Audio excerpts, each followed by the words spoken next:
News tonight. President Bola Tinubu commends National Agency for Food and Drug Administration. Aviation unions suspend strike or planned strike. Staff of Delta Broadcasting Service, Asaba, tasked on efficient use of artificial intelligence in new processes. Abroad, Australia to recognize Palestinian state in September.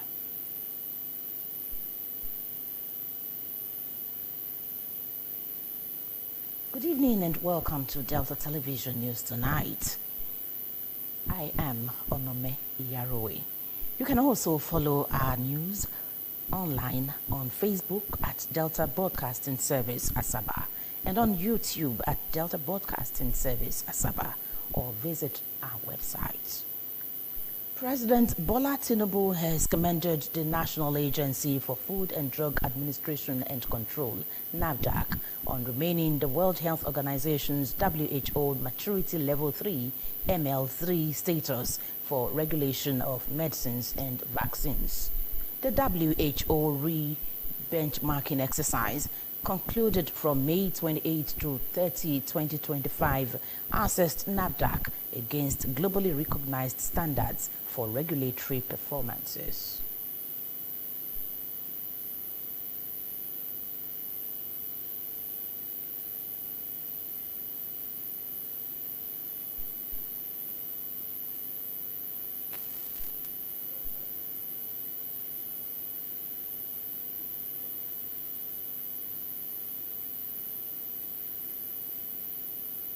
Can you scroll from there?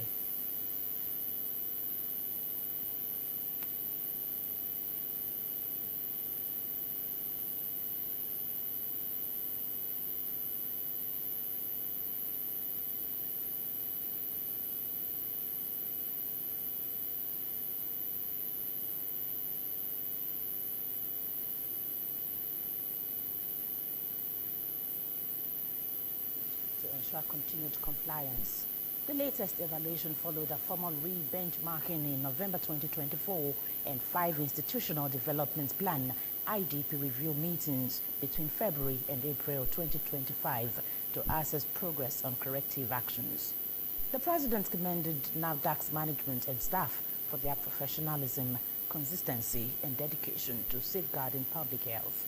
He said the achievement enhances Nigeria's standing as a reliable partner in global health security and pandemic preparedness, reaffirming his administration's commitment to safety, quality, and efficiency of medicines and vaccines in line with international best practices. President Tinubu stressed that the milestone aligns with his renewed hope agenda to transform the healthcare sector.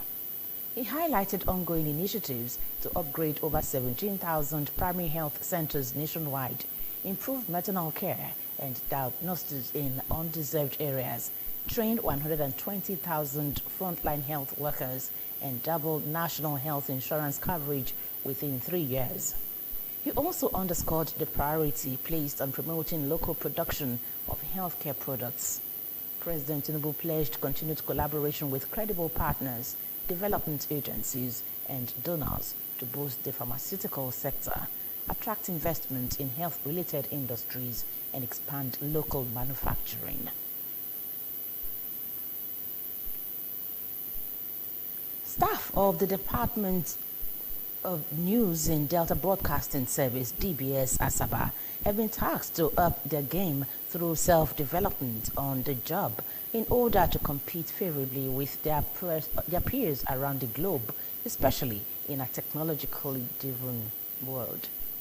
Our tech instructor, Mr. David Wonye, made a call at a training on artificial intelligence, AI, for editors, reporters, and computer operators under the news department as part of an ongoing series of training on digital technology for staff of the station by the DBS management.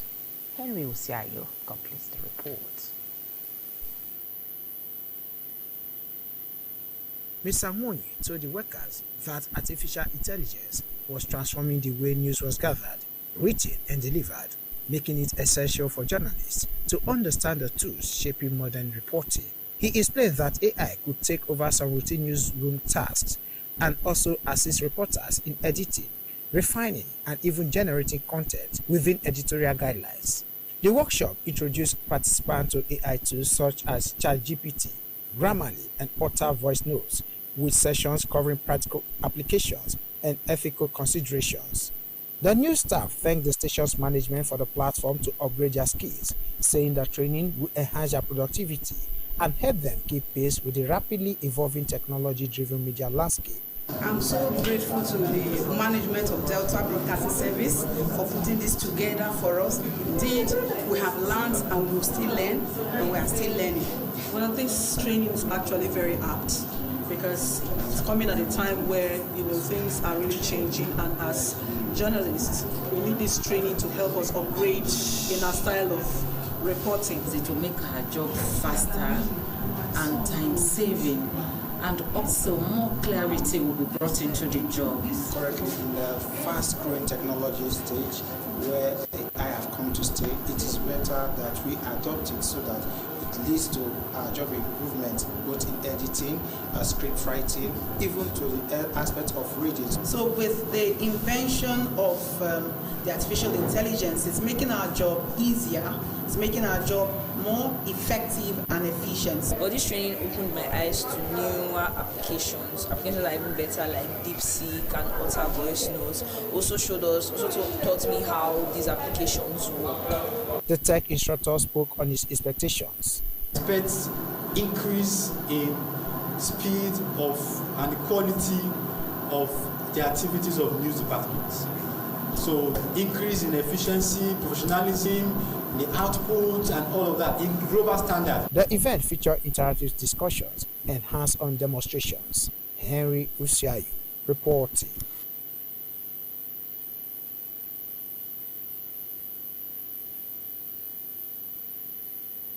Christians have been urged to be unafraid of the battles of life since they have been assured of divine victory. The General Overseer of the Dominion Faith Bible Church, Asaba, Reverend Mighty Okonkwo, gave the admonition during the weekly DBS prayer session. The report is presented from our studio.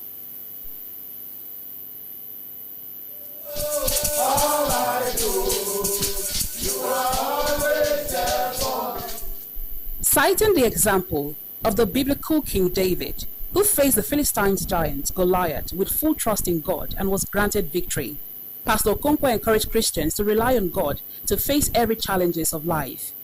Pastor Okonkwo, who took his text from Samuel 21 verses 15 to 22, urged Christians to obey God's word, be prayerful, and always be in the Spirit.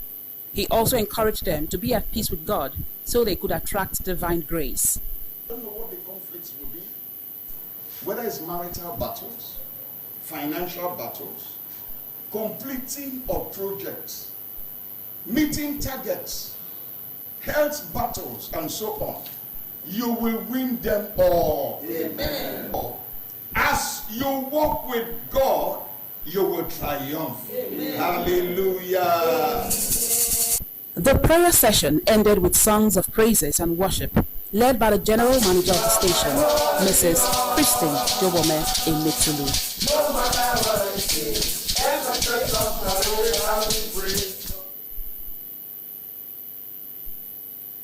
Permanent Secretary, Government House Affairs, Mr. Victor Uti, has emphasized the importance of self-development and continuous learning as one of the keys to success. Mr. Uti stated this at a send-forth ceremony organized by the Directorate for Batch B Stream 2 Corps members that served in the Directorate. He urged the outgone Corps members to pursue knowledge and skills that would benefit them in their future endeavors, stressing that there was no end to learning.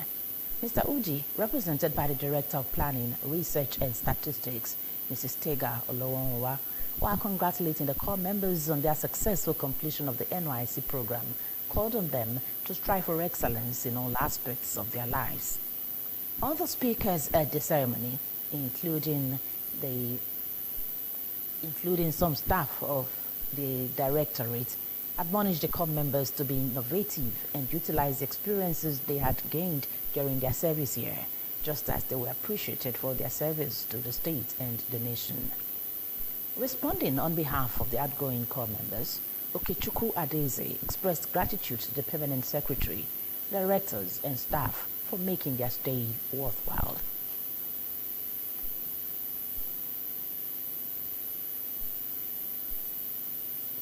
Four aviation unions have suspended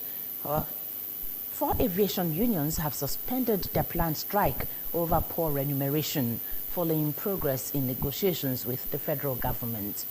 The unions, comprising the National Union of Air Transport Employees, NAATI, Air Transport Services Senior Staff Association of Nigeria, ATSAN, Association of Nigeria Aviation Professionals, ANAP, and the Amalgamated Union of Public Corporations, Civil Service Technical and Recreational Services Employees, OPTA, had earlier issued a notice to withdraw services from today.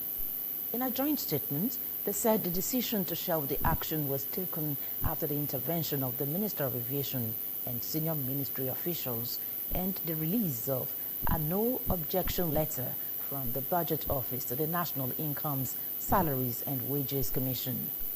They also cited assurances from the Nigerian Airspace Management Agency, NAMA, that the new remuneration package will be paid along with August salaries. The unions said the strike was being deferred until the end of the month, pending further developments, and urged members to remain hopeful as the situation unfolds.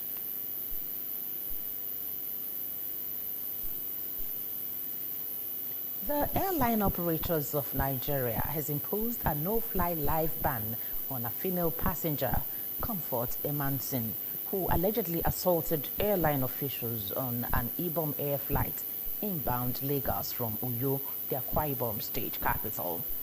The AON, in a statement by its spokesperson, Mr. Obiora Okonkwo, today, said the ban on Emansin from flying with any AON member, either domestically or internationally, for life takes immediate effect. It also said anyone who exhibited such behavior going forward would suffer a similar consequence. While condemning the action of the passenger, the group said it constituted one of the most severe cases of unruly passenger behavior witnessed in 2025. The AON commended the airline for its swift and professional handling of the incident, adding that it fully endorsed the actions taken against Emansin, who was a passenger on Ibom Air flight Q9303. Ibom Air had placed a travel restriction on Emansin for assaulting members of the airline's Uyo Lagos flight crew at the Lagos airport yesterday. Viral videos showed the passenger lashing slaps on one of the airline's flight attendants, even as security officials tried to restrain her. The airline said that shortly before takeoff from Uyo, she was instructed to switch off her mobile phone.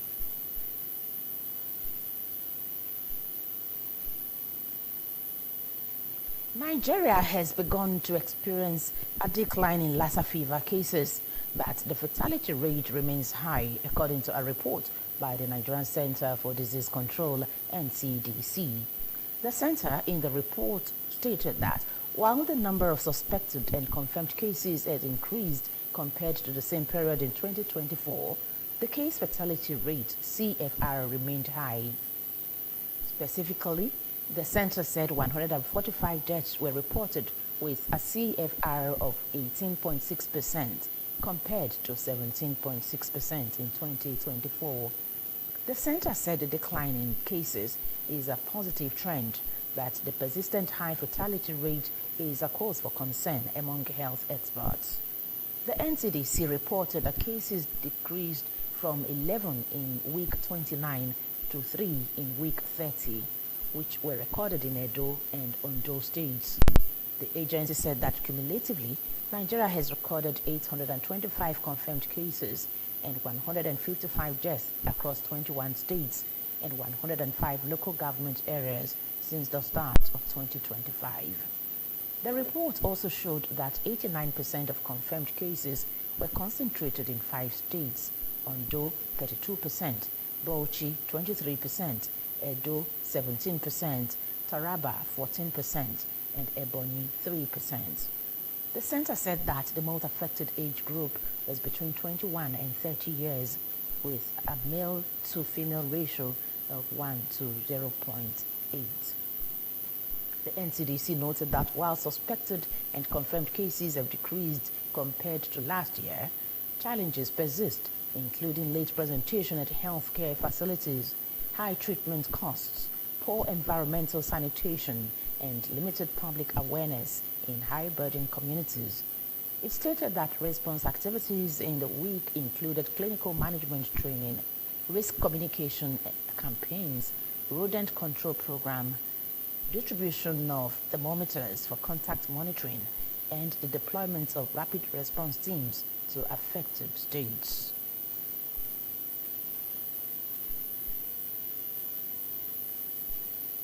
The Lagos state government has admitted that residents will continue to experience flash floods due to the realities of climate change and other environmental factors. It, however, reiterated its commitment to ramping up infrastructure to provide lasting solutions across the state. Commissioner for Environment and Water Resources, Mr. Tokumbo Wahab, stated this during a television interview today, noting that in the last 2 years, the ministry had cleaned over 50 kilometers of secondary collectors and dredged or maintained about 38 primary channels across Lagos. Mr. Wahab recalled the recent 14-hour torrential rainfall that affected parts of Ikorodu, explaining that remedial measures were immediately deployed. According to him, a contractor had dammed the downstream area to allow construction to proceed, but was instructed to free it once the rains began so that storm water could recede. The commissioner said the Nigerian Meteorological Agency, NIMET, had given an early forecast in March, prompting the ministry to begin massive advocacy in April. He stressed that climate change is a global reality, citing examples of countries recently experiencing unprecedented flooding.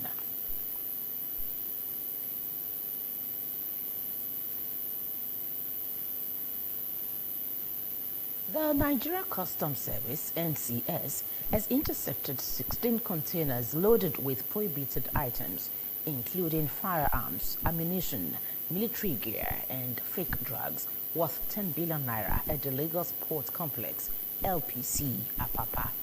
Speaking to journalists in Lagos yesterday, Comptroller General Adewale Adeniyi said the seizures included 2 pump-action rifles, 25 cartridges of ammunition, and 202 cans of Colorado Loud, a Canadian strain of cannabis concealed in a 40-foot container numbered MRSU 6407089.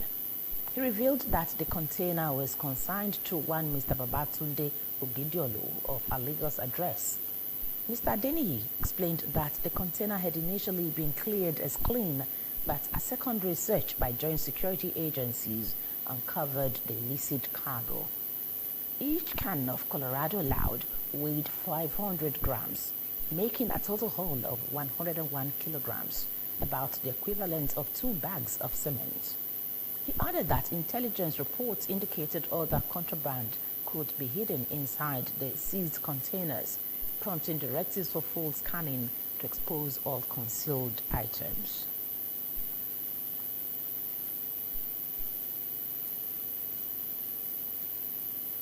Four persons have been injured and hospitalized when a liquefied petroleum gas laden with tanker collided with an empty tanker in Dan Magaji area along Zaria-Kaduna Highway. A unit commander of the Federal Road Safety Commission, Zaria, Mr. Nasir Falgore, who confirmed the incident, said the incident occurred along about 8:30 a.m. today.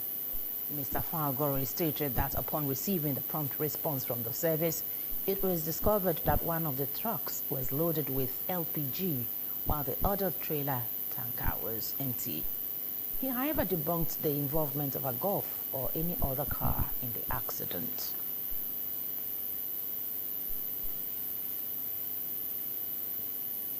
You're watching the Delta Television News. Up ahead, Australia to recognize Palestinian state in September. Details of this and other reports after this short break. Please stay tuned.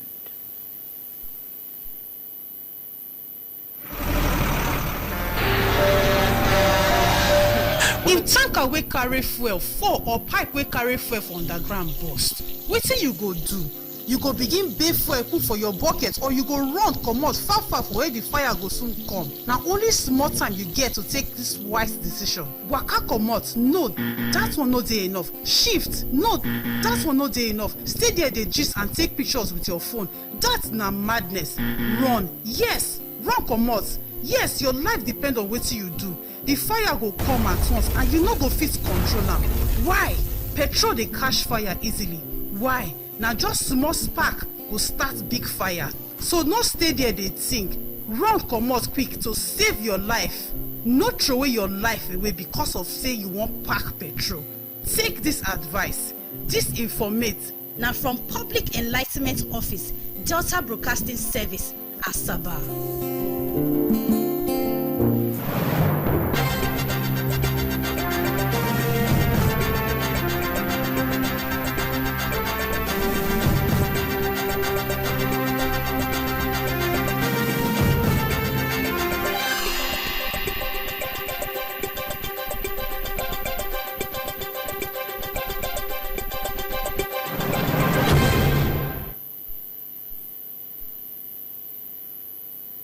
Welcome back to Delta Television News. The global scene is next as we join our World News Desk. Pledged to abolish the system of payments to the families of prisoners and martyrs. Australia Prime Minister Anthony Albanese has announced that his country will recognize a Palestinian state in September. Albanese said today that his government will formally announce the move when the United Nations General Assembly (UNGA) meets in New York. Australia's announcement comes as Canada, France, and the United Kingdom are preparing to formally recognize Palestine at the meeting next month, joining the vast majority of the UN member states. It also comes about a week after hundreds of thousands of Australians marched across the Sydney Harbour Bridge to protest Israel's war in the Gaza Strip. Speaking a day after the protest, Australian Minister for Foreign Affairs told journalists that there is a risk that there will be no Palestinian left to recognize. The opposition Liberal Party criticized the move, saying it puts Australia at odds with the United States, its closest ally, and reversed a bipartisan consensus that there should be no recognition while Hamas remains in control of Gaza. China's Coast Guard said it has expelled Philippines vessels from waters around the disputed Scarborough Shoal in the South China Sea, while Manila reports a collision in the confrontation. The Philippine boats were intercepted today after they ignored warning in an operation China Coast Guard said was professional, standardized, legitimate, and legal. The incident is the latest in the series of confrontations between China and the Philippines in the South China Sea, one of the world's busiest maritime routes, which Beijing claims almost entirely despite an international ruling that the assertion has no legal basis. Vietnam, Malaysia, Brunei, and Taiwan also claim parts of the contested waters. Manila, meanwhile, stated that a Chinese Navy vessel collided with one from its own causing a Philippine patrol boat, and it released video footage of the confrontation. The Nigerian Export Promotion has announced yesterday that Nigeria's non-oil exports soared to $3 in the first half of 2025, marking yet another maritime sector's growth. This figure represents a 19.59% increase over the $2.696 billion recorded period of 2024. The Executive Director and Chief Executive Officer of the NEPC, Noe Anyeni, discussed this in Abuja while presenting the Council's first half-year progress report of the nation's non-oil export performance. She said the volume of goods shipped rose to 4.04 million metric tons from 3.0 million metric tons in the first half of last year, driven by strong global demand for Nigerian commodities from emerging markets such as India, Brazil, Vietnam, and other African countries. Ms. Ayene said the report was a comprehensive overview of the Council's achievements, challenges, and prospects as Nigeria gradually moves toward the close of 2025. The NEPC boss added that the surge in export value was matched by a rise in shipment volume. Ms. Ayeni recalled that in the quarter of 2025 alone, Nigeria exported non-oil products worth $1.791 billion, representing a 24.75% rise over the $1.436 billion did in the first quarter of 2024. Export volumes net 2.416 million metric tons, or 24.3% from the 1.937 million metric tons shipped in the first quarter of 2024. Meanwhile, refineries in India are now buying Nigerian crude, while the country's Dangote Petroleum Refinery is largely running on American oil, according to reports. In a twist that underscores the complexity of global oil trade, India's state refiners are snapping up Nigerian crude oil, while Africa's largest refinery, located in Nigeria, is increasingly importing crude from the United States, a development that oil sector operators described as oil trade irony. Industry sources told Reuters that Indian Oil Corporation recently bought 1 million barrels of Nigerian Agbami crude for September delivery in a tender awarded to global trader Trafigura. The purchase is part of a broader sourcing spree that has seen India refiners secure millions of barrels from non-Russian sources. Ironically, while India refiners are boosting purchases from Nigerian grids, the $20 billion Dangote Petroleum Refinery in Lagos is relying heavily on U.S. imports to feed its processing units. The refinery imported an average of 10 million barrels in July, saying it was increasingly relying on the U.S. for its feedstock despite the Naira for crude deal with the federal government. Reuters reported that Indian Oil Co. and Bryant Petroleum have bought 1 million barrels of non-Russian crude for delivery in September and October after the U.S. pressured India to halt purchases from Russia. Indian state refiners had been largely absent from the spot market since 2022, instead becoming one of the few purchasers of cheaper Russian crude after Russia invaded Ukraine. However, they paused Russian purchases in late July after pressure from U.S. President Donald Trump.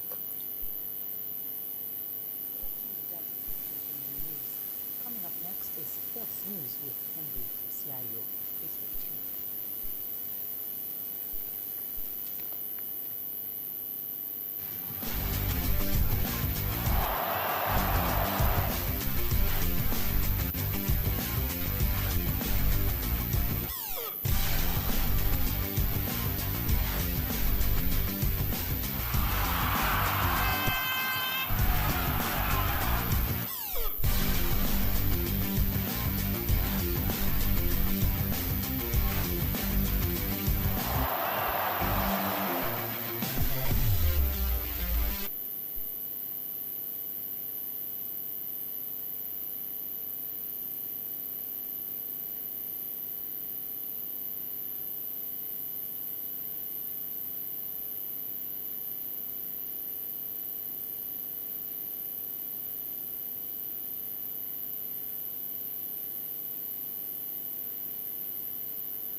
Super Eagles head coach Eric Chell says it is important for his team to get a positive result against Sudan in their next game at the 2024 African Nations Championship, CHAN.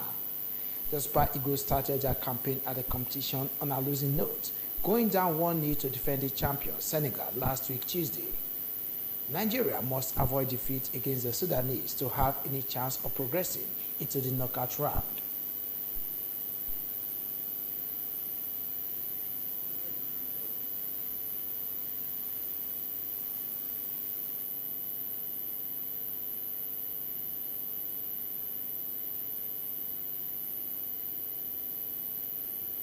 We'll see that we are ambitious. But the reality, we can't say that. We need to we need to win tomorrow. And after that, we will see. We will see after the tournament. But the most important now is this game. I don't talk about the player know, and I know we have a lot of pressure. It's normal because we are a great country, a great football country, and we need to do better.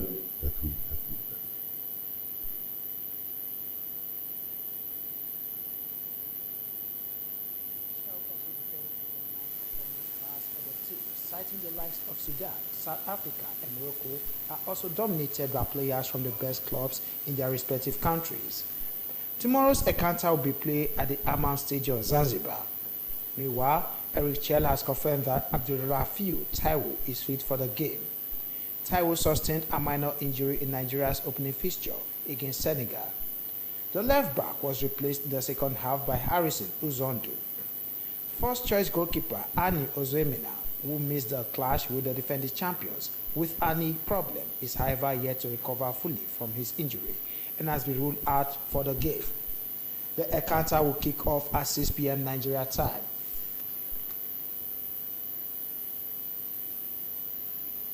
Crystal Palace appealed against UEFA's decision to drop them from the Europa League to the third-tier Conference League was dismissed by the Court of Arbitration for Sports today.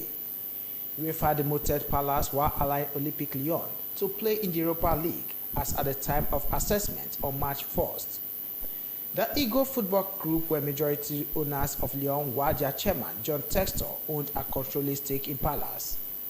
Nottingham Forest, who finished 7th in the Premier League last season, will replace Palace in the Europa League. The CAS said in a statement after considering the evidence, the panel found that John Textor, founder of Eagle Football Holdings, had shares in Crystal Palace and Lyon and was a board member with decisive influence over both clubs at the time of UEFA's assessment dates. The panel also dismissed the argument by Crystal Palace that they received unfair treatment in comparison to Nottingham Forest and Lyon. The club, who qualified for the Europa League as FA Cup winners, appealed against UEFA's decision last month. The appeal came days before New York Jets co-owner Robert Woody Johnson completed the purchase of Eagle Football Holdings stake in Palace. Textor has also resigned from Lyon's board of directors, with Michelle Kang appointed chairwoman and president. As both Lyon and Palace had qualified for the Europa League, the French clubs were allowed to keep their place because they had finished higher in their respective league. Lyon finished 6th in Ligue 1, while Palace were 12th in the Premier League. Palace, who won the Community Shield yesterday, beating Liverpool in a penalty shootout, are set to play in the Conference League's qualifying playoff later this month.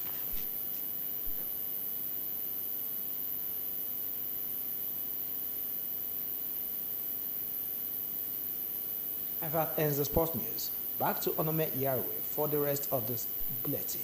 I am Henry Usiayu.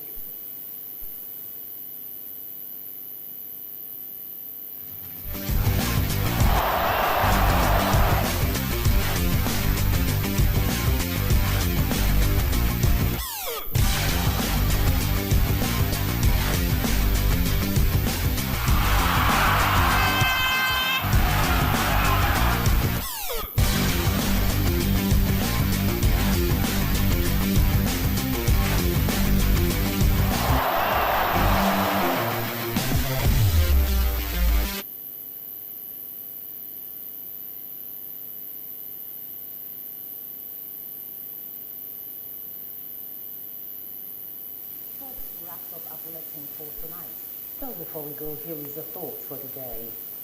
Respect the old when you are young. Help the weak when you are strong.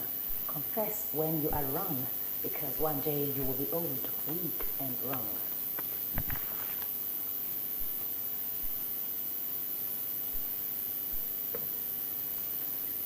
To end Delta Television main news, here are the highlights. President Bola Tinubu has commended the National Agency for Food and Drug Administration and Control, NAFDAC, on retaining the World Health Organization WHO Maturity Level 3 NL3 status for the regulation of medicines and vaccines. 4 aviation unions have suspended their planned strike over poor remuneration following progress in negotiations with the federal government. Staff of the News Department of Delta Broadcasting Service, DBS Asaba, have been tasked to up their game through self-development on the job in order to compete favorably with their peers around the globe, especially in a technology-driven world. And from the foreign scene, we reported that Australia to recognize Palestinian state in September. You can also follow our news online on Facebook at Delta Broadcasting Service Asaba and on YouTube at Delta Broadcasting Service Asaba, or visit our website. On behalf of the production team, this is Onome Iyaroe, wishing you a very beautiful night rest.